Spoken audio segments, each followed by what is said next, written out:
मित्रांनो, मागील व्हिडिओत आपण बघितलं तर 1 एकरी 55 क्विंटल उत्पादनासाठी चिनी पद्धतीने लागवड कशी करायची. सोबतच काही भावांचे प्रश्न होते की जमिनीची सुपीकता कशी वाढवायची.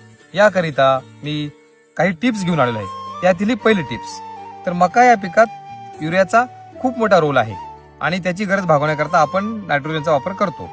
एक बॅग युरियाच्या गोणीमध्ये आपल्याला 23 किलो नायट्रोजन मिळतो व 1 लिटर ॲझोटोबॅक्टरच्या बॉटलमध्ये आपल्याला 25 ते 30 किलो नायट्रोजन मिळतो.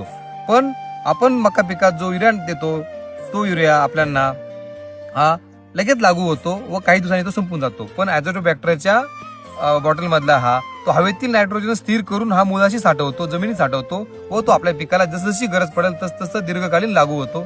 या ॲझोटोबॅक्टरचा वापर केल्याने जमिनीची सुपीकताही टिकून राहते, जमिनीचा ऱ्हासही होत नाही व दुसऱ्या फायद्याची गोष्ट अशी की जमिनीत आणि पिकाची आपल्या उत्पादनात चांगली वाढ होते. ॲझोटोबॅक्टर हा बॅक्टेरिया मी माझ्या शेतात एक दलीय पिकात बऱ्याच दिवसापासून वापर करत आहे. म्हणून माझं मत आहे तुम्ही युरिया सोबत ॲझोटोबॅक्टरचा वापर करणं गरजेचं आहे, जेणेकरून आपल्या खर्चात बचत होईल व तुम्हाला आपल्या खतात बचत होईल व तुम्हाला असाशे नवीन नवीन माहितीसाठी आमचे व्हिडिओ तुम्ही बघत राहा.